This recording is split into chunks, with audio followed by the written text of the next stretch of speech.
Hello, I'm Dr. Mike Bell. I'm the Associate Director for Infection Control at CDC. The One and Only campaign is aimed at raising awareness about safe injection practices. Every year, millions of injections are administered in the United States. Every one of them should be safe. In these videos, we will discuss some of the misperceptions that healthcare providers might have about safe injection practices.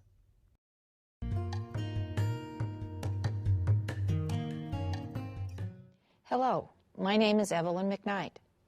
In October of 2000, I was diagnosed with breast cancer and underwent chemotherapy at my local oncology clinic in Fremont, Nebraska. In less than a year, I experienced a recurrence of the breast cancer. Through the very thorough workup for the second round of chemotherapy, we found that I had become infected with hepatitis C virus. My husband, a family physician, and I were confounded. I had no risk factors for hepatitis C, no drug abuse, no risky sexual behavior, no transfusions before 1992. In total, 99 patients contracted hepatitis C at the oncology clinic. I bet you're asking, how did this happen? The outbreak occurred because healthcare providers at the clinic did not follow safe injection practices. In the last 10 years, more than 100,000 patients across the country have been notified that they should be tested for hepatitis B, hepatitis C, and HIV due to the reuse of syringes and misuse of medication vials. Our goal in the following videos is to discuss the basic, evidence-based, and common sense precautions that protect patients and prevent future outbreaks from occurring.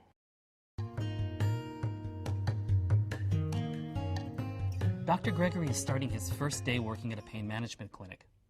He's discussing his first patient of the day with Helen, a nurse who has been with the clinic for 10 years. Good morning, Helen. How are you? Fine, good morning. I see our first patient is Miss Jones. She's here today for a steroid injection to control her knee pain. Can you show me where you keep all the supplies? Sure. Why don't you tell me what you need and I'll get the room set up for you. I can also draw up the medications. Oh, that's okay. I can draw them up myself during the procedure. I'll just need a vial of lidocaine, a vial of Kenalog, a couple of needles, and one syringe. I already have the drape and skin prep.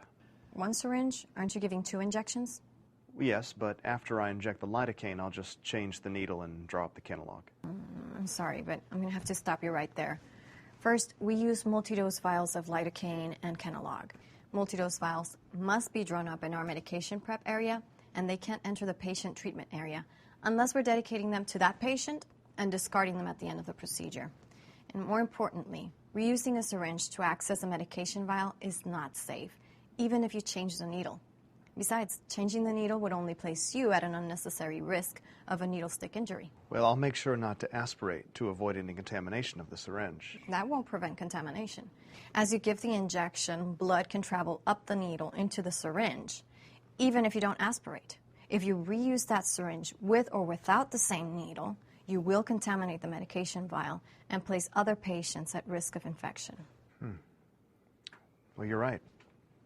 Thanks for explaining those issues. I would never want to do something that places patients at risk. No problem. We're glad to have you here on your rotation, but before you do any procedures, you should review our infection control policies and procedures, which incorporate CDC guidelines. Some healthcare providers may have heard about the outbreaks due to syringe reuse and assumed they were all caused by reusing syringes or needles from patient to patient. In reality, many were due to contamination of medication vials that were used for multiple patients. All healthcare providers must understand the risk of reusing syringes or needles to access medication vials. It is best not to take multi-dose vials into patient treatment areas unless they will be dedicated to a single patient. Multi-dose vials that are used for more than one patient should be prepared and kept outside patient treatment areas. Whenever possible, multi-dose vials should be dedicated to a single patient to provide an extra layer of protection. Remember, injection safety is every provider's responsibility.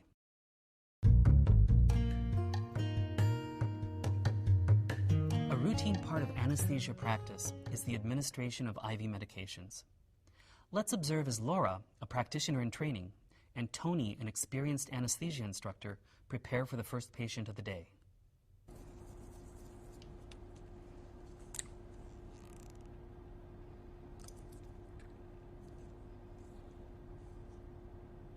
Good morning, Laura. Good morning.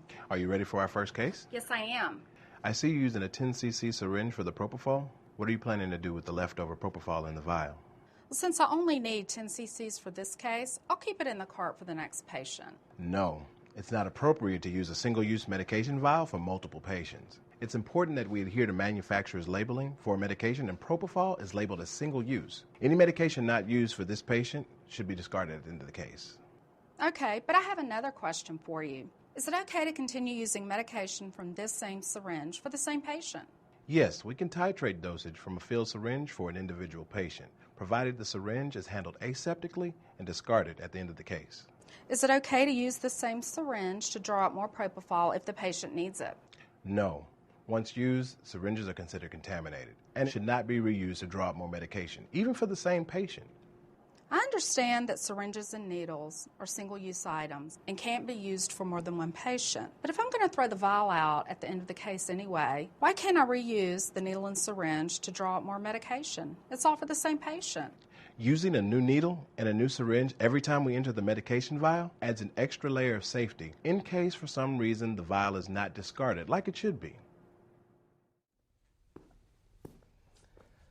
To protect patients and ensure that medications are sterile, single-dose and single-use vials should not be used for more than one patient. Always use a new sterile needle and a new sterile syringe to access medications.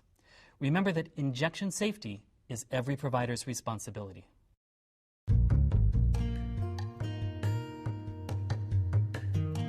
This next scene occurs in an oncology clinic where an experienced nurse practitioner, Claire, is orienting a new registered nurse, Christine. Claire and Christine have been reviewing the clinic's protocol for catheter flushing. Let's listen to their discussion. I have a question about the policy on line flushing. It said to use a pre-filled syringe of normal saline. And at the clinic where I last worked, we drew saline from a liter bag that was hung over the sink in the medication room. No, that can cause the saline bag to be contaminated and lead to infection in large numbers of patients. Saline bags are labeled as single-use and should only be used for one person. Pre-filled syringes, either from a manufacturer or prepared in a pharmacy, can prevent the transmission of bloodborne and other pathogens. But I thought changing the needle prevented contamination. During the flushing process, you have to aspirate blood to be sure that the line is patent, right? Yes. Traces of blood, which can't be seen by the naked eye, can coat the inside of the needle and syringe. If that syringe is then used to access the bag of saline, blood with viruses and other pathogens can wind up in the bag. That contaminated bag places any other patients that receive saline from that bag at risk for infection. Changing the needle won't prevent this from happening and can put you at risk for needle stick injury. Remember, even if you don't aspirate, you can still get backflow of blood into the syringe. Using pre-filled syringes adds a layer of safety for patients undergoing this procedure. We follow the 1-1-1 rule here. One needle, one syringe, one time. We never reuse needles or syringes. They're used for only one patient and only one time. We also dispose of used equipment right away to prevent injuries or reuse. Thank you for that clarification. Well, sure, I'm glad you came in. Remember, saline bags are single-use and should not be used as a common source of supply for multiple patients. Always use a new sterile needle and a new sterile syringe to access medications. Changing the needle does not prevent contamination. And remember, injection safety is every provider's responsibility.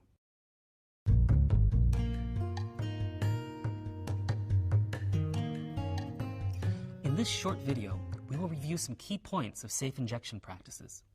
Safe injection practices ensure the safety of patients, healthcare personnel, and others. As defined by the World Health Organization, a safe injection does not harm the recipient, does not expose the provider to avoidable risks, and does not result in waste that is dangerous for the community. There have been numerous outbreaks of bloodborne and other pathogens reported in the United States due to lapses in safe injection practices. Here are some examples of dangerous misperceptions that healthcare providers might have regarding safe injection practices. One myth is that contamination of injection devices is limited to the needle, and that removing the needle makes the syringe safe for reuse. The truth is that once they are used, both the needle and the syringe are contaminated and must be discarded. A new sterile syringe and a new sterile needle should always be used for each patient and to access medication vials. Another myth is that IV tubing or valves can prevent backflow and contamination of injection devices. The truth is that everything from the medication bag to the patient's IV catheter is a single interconnected unit. Distance from the patient, gravity, or even positive infusion pressure do not ensure that small amounts of blood won't contaminate the supply. Another myth is that if you don't see blood in the IV tubing or injection equipment, there isn't a risk of cross-contamination. The truth is that pathogens, including hepatitis C and B viruses and HIV, can be present in sufficient quantities to produce infection without any visible blood. And finally, the last myth is that single-use vials with large volumes that appear to contain multiple doses can be used for more than one patient. The truth is that single-use vials should not be used for more than one patient, regardless of the vial size. The following practices will help safeguard patients from transmission of bloodborne and other pathogens. Needles and syringes are single-use devices. They should not be used for more than one patient or reused to access medication vials. Once they are used, the syringe and needle are both contaminated and must be discarded. Do not administer medications from single-dose vials, ampules, pre-filled syringes, or intravenous bags to multiple patients, and never combine leftover contents for later use. In general, limit the use of multi-dose vials whenever possible. As you've heard, single-dose vials should only be used for a single patient. In addition, if multi-dose vials are used, they should be dedicated to a single patient whenever possible. This adds an extra layer of protection by minimizing the chance that a contaminated vial will be used on another patient. Injection safety is every provider's responsibility. Every injection should be safe. Anyone should be able to stop a procedure if they think it isn't safe. Please go to the website on your screen for more information. And thank you for doing your part to make every injection safe.